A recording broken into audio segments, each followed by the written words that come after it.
Em nome do Pai, do Filho e do Espírito Santo. Amém. Vamos continuar o nosso estudo sobre o Catecismo da Igreja Católica. Neste vídeo de hoje, vamos falar sobre a profissão de fé cristã, os símbolos da fé cristã. Vamos fazer uma introdução à profissão de fé cristã, abordando os parágrafos 185 a 197 do Catecismo. Nós observamos que crer é um ato da inteligência que assente à verdade divina, amando da vontade, movida por Deus através da graça, conforme nos ensina Santo Tomás de Aquino em sua Suma Teológica.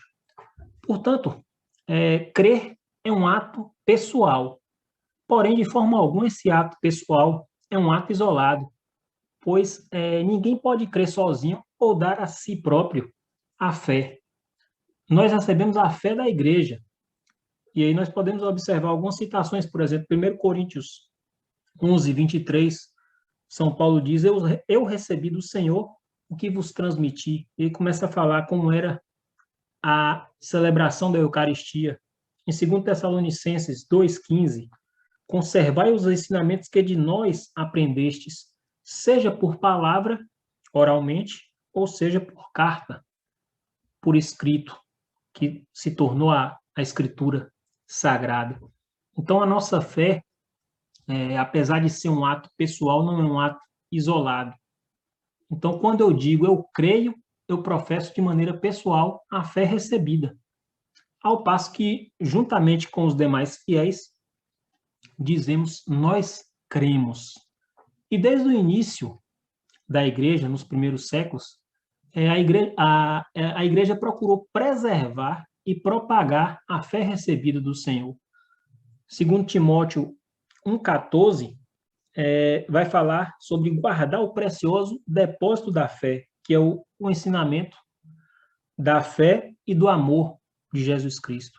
E a Igreja, para guardar e propagar essa fé recebida, se valeu de fórmulas breves e normativas, de modo que todos os cristãos pudessem saber o essencial da fé revelada, não incorrendo em contradições ou em heresias. Então, essas formulações de fé que foram desenvolvidas pela Igreja ao longo dos séculos são conhecidas por três denominações, por três nomes: profissões de fé, credo ou símbolo de fé. Profissões de fé, por que esse nome profissões de fé? Porque resume a fé professada pelos cristãos, ou seja, aquilo que professamos é a nossa profissão de fé. Também é chamado de credo, pelo fato de expressar aquilo que o cristão crê. Normalmente se inicia com as palavras creio ou cremos. Também conhecida como símbolo de fé, pelo fato da palavra símbolo originalmente ter uma conotação de dar autenticidade ao que se crê.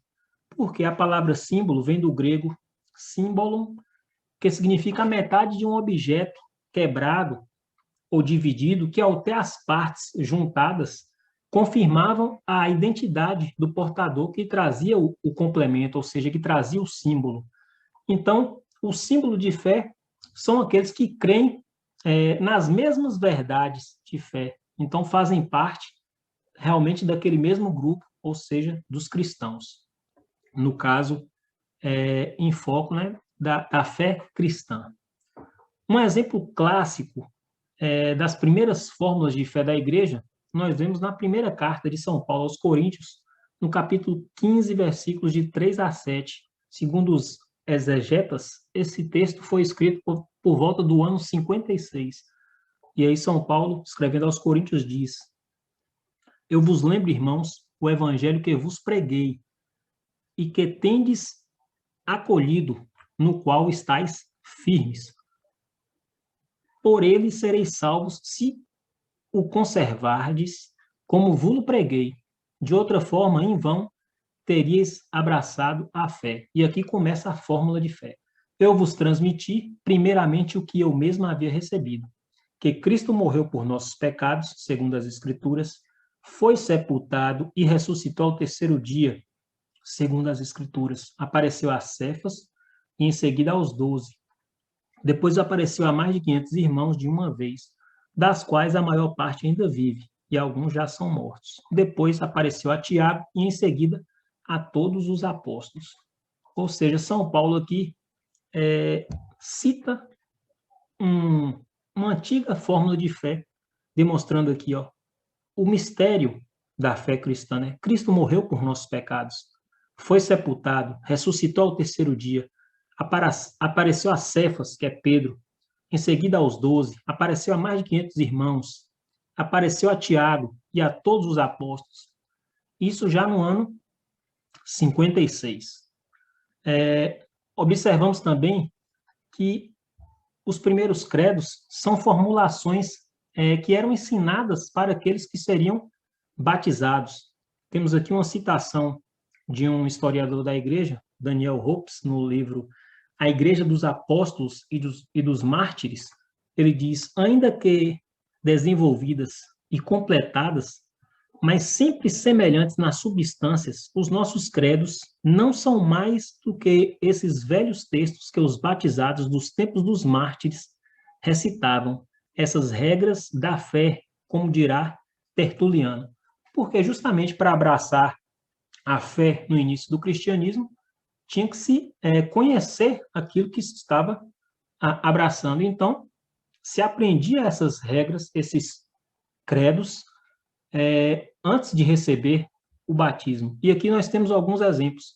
Gregório de Nazianzeno, no século IV, aos catecúmenos de Constantinopla, ele escreve: antes de todas as coisas, conservai-me este bom depósito, pelo qual vivo e combato, com o qual quero morrer, que me faz suportar todos os males e desprezar todos os prazeres. Refiro-me à profissão de fé no Pai, e no Filho e no Espírito Santo.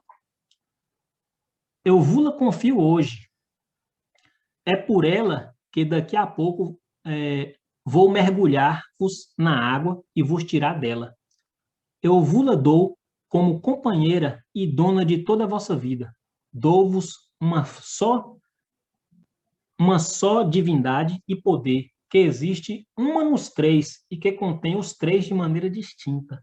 Divindade sem diferença de substância ou de natureza, sem grau superior que eleve ou grau inferior que rebaixe. A infinita connaturalidade é de três infinitos, cada um considerado em si mesmo é Deus todo inteiro, Deus os três considerados juntos. Nem comecei a pensar na unidade e a trindade me banha em esplendor. Nem comecei a pensar na trindade e a unidade toma conta de mim. Então, Gregório de Nazianzeno, aos catecúmenos de Constantinopla. Então, nós vemos aqui já a fé na Santíssima Trindade sendo ensinada aos catecúmenos por volta do século IV. Também aqui uma citação de Inácio de Antioquia, essa é mais antiga, ali do final do primeiro século, início do segundo século. Ter a firme convicção de que Nosso Senhor é realmente descendente de Davi, segundo a carne, filho de Deus pela vontade e pelo poder divinos, verdadeiramente nascido de uma virgem que recebeu o batismo das mãos de João, para cumprir toda a justiça, que por nós foi realmente atravessado com cravos na sua carne, sob o domínio de Pôncio Pilatos e de Herodes, o tetrarca, que é ao fruto da sua cruz e à sua santa e divina paixão que nós devemos a vida, e que pela sua ressurreição levantou o estandarte sobre os séculos, a fim de agrupar os seus santos e fiéis, tanto procedentes do judaísmo como da gentilidade, num só e no mesmo corpo, que é a sua igreja. Então, aqui uma profissão de fé antiquíssima, mostrando aqui que Jesus é descendente de Davi, descreve aqui a paixão de Cristo, fala da época que foi sob o domínio de Pôncio Pilatos, fala da ressurreição e fala que essa igreja reúne os fiéis vindos tanto do judaísmo quanto da gentilidade, ou seja, os gentios. Já no finalzinho aqui do primeiro para o segundo século. Santo Irineu de Leão, século II, afirmava que a igreja, ainda que dispersa pelo mundo inteiro, recebeu dos apóstolos e dos seus discípulos a fé em Deus. Pai Todo-Poderoso, Criador do céu e da terra, do mar e de todas as coisas que neles existem. E em Jesus Cristo, Filho de Deus encarnado para a nossa salvação, e no Espírito Santo que falou pela voz dos profetas.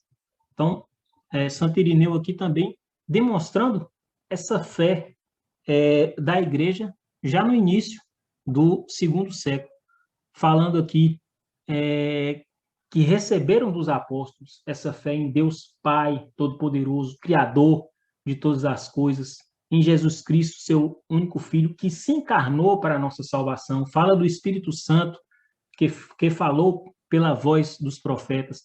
E aqui, o historiador Daniel Hopes comenta, aqui Santo Irineu falava na região de onde hoje é a França, Irineu de Lyon.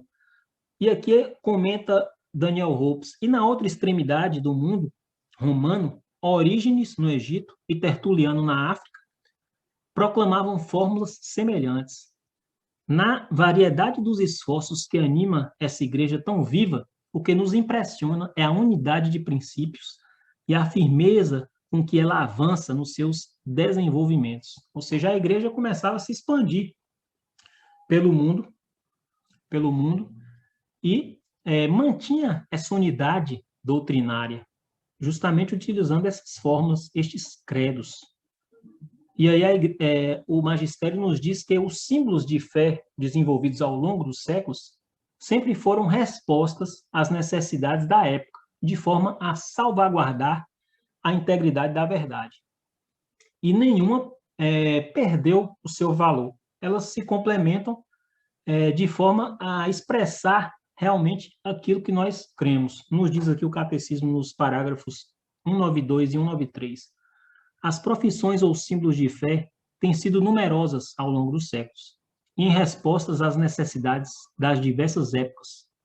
Os símbolos das diferentes igrejas apostólicas e antigas, o símbolo quicunque, dito de Santo Atanásio, as profissões de fé de certos concílios, como Toledo, Latrão, Leão, Trento, ou de certos papas, como a Fideis Damasi, a profissão de fé do Papa São Damaso, ou o Credo do Povo de Deus, do Papa Paulo VI, de 1968. Nenhum dos símbolos das diferentes etapas da vida da igreja pode ser considerado ultrapassado e inútil. Eles nos ajudam a viver e aprofundar hoje a fé de sempre, por meio dos diversos resumos que dela têm sido feitos. Então, nós vemos aí ao longo da história da igreja diversas formulações de fé, sempre respondendo às necessidades de cada época. E nenhuma se tornou obsoleta, ultrapassada ou inútil, mas elas vão se complementando e nos ajudando a viver e aprofundar hoje a fé de sempre da igreja. Dentre todos os símbolos de fé existentes na igreja, 2 ocupam um lugar de destaque. Então, nós temos 2 que são os destaques dos símbolos de fé. O chamado símbolo dos apóstolos, também conhecido simplesmente como credo, e o símbolo niceno-constantinopolitano. Segundo uma antiga tradição citada por Rufino de Aquileia, no século IV, os apóstolos receberam de Cristo a ordem de compor uma regra de fé antes de se separarem, destinada a manter a unidade da doutrina da igreja. Cita aqui Daniel Hopes, o historiador. O símbolo dos apóstolos foi, sem dúvida, posto por escrito simultaneamente na maior parte das comunidades cristãs. Houve, assim, uma versão de Jerusalém, uma de Cesareia, uma de Antioquia, uma de Alexandria e uma de Roma, que diferem entre si em alguns detalhes. É da versão romana que proveio o texto do símbolo dos apóstolos, ou seja, o credo que nós comumente conhecemos. Sobre o símbolo dos apóstolos, nos ensina o magistério da igreja. Tem aqui uma citação de Santo Ambrósio e uma citação também do parágrafo 194 do Catecismo. O símbolo dos apóstolos, assim chamados, por ser, com razão, considerado o resumo fiel da fé dos apóstolos, é o antigo símbolo batismal da Igreja de Roma. Sua grande autoridade vem do seguinte ato: ele é o símbolo guardado pela Igreja Romana, aquela onde Pedro, o primeiro apóstolo, teve a sua sé e para onde ele trouxe a comum expressão de fé, sententia communis, opinião comum. Citação aí de Santo Ambrósio, trazida pelo parágrafo 194 do Catecismo da Igreja Católica. Bom, se o símbolo, se aqui nós falamos sobre o símbolo dos apóstolos, que nós conhecemos comumente como o creio, mas também tem o símbolo niceno-constantinopolitano. Então, se o símbolo dos apóstolos é fruto do primeiro século, sentindo-se a proximidade dos apóstolos em suas palavras, é um símbolo mais simples. Já o símbolo niceno-constantinopolitano, ele é mais amadurecido, ele é fruto dos primeiros grandes embates teológicos contra as primeiras heresias que começaram a surgir ali a partir do século II, III, IV, contra as heresias trinitárias e cristológicas, então pelas quais passou a Igreja nesse período aí, principalmente do século III e IV. Então, sua composição, a composição desse credo niceno-constantinopolitano, ele se inicia por conclusão do Concílio Ecumênico de Nicéia, em 325, e é complementado por sentenças no Concílio de Constantinopla, em 381. Para que você possa observar aí as diferenças entre os dois credos, o símbolo dos apóstolos, ou creio, e o símbolo niceno-constantinopolitano, você pode ver no catecismo a partir depois do parágrafo, deixa eu olhar aqui para não falar errado, depois do parágrafo 184, o catecismo nos mostra aqui em duas colunas o símbolo dos apóstolos de um lado e o niceno-constantinopolitano do outro, para você ver a diferença, como o símbolo dos apóstolos é mais simples, né, do início ali dos primeiros séculos, e depois o niceno-constantinopolitano ele é mais completo, mais robusto, já mais amadurecido. Eu vou ler aqui só o iniciozinho para a gente fazer essa comparação. Começa aqui o símbolo dos apóstolos. Creio em Deus Pai Todo-Poderoso, Criador do céu e da terra, e em Jesus Cristo, seu único Filho, nosso Senhor. Aí o niceno-constantinopolitano vai dizer: creio em um só Deus, Pai Todo-Poderoso, Criador do céu e da terra, de todas as coisas visíveis e invisíveis. Creio em um só Senhor, Jesus Cristo, Filho unigênito de Deus, nascido do Pai antes de todos os séculos, Deus de Deus, luz da luz, Deus verdadeiro de Deus verdadeiro, gerado, não criado, consubstancial ao Pai. Então, você vê que o niceno-constantinopolitano já é mais detalhado, justamente combatendo já as heresias trinitárias ali, o arianismo, que negava a divindade de Cristo. Então, assim nós terminamos chegamos ao fim aqui dessa explanação geral sobre o credo, o que é o credo, o que é a profissão de fé. E nos próximos vídeos nós vamos começar a abordar alguns artigos, os artigos de fé do credo para aprofundamento. É importante observar que o catecismo ele se baseia na exposição segundo o símbolo dos apóstolos, que constitui, por assim dizer, o mais antigo catecismo romano. Contudo, a exposição será completada por constantes referências ao símbolo niceno-constantinopolitano, muitas vezes mais explícito e mais detalhado. Então, espero que tenha sido proveitosa aqui essa introdução ao credo e nos vemos, se Deus quiser, no próximo vídeo. Até lá.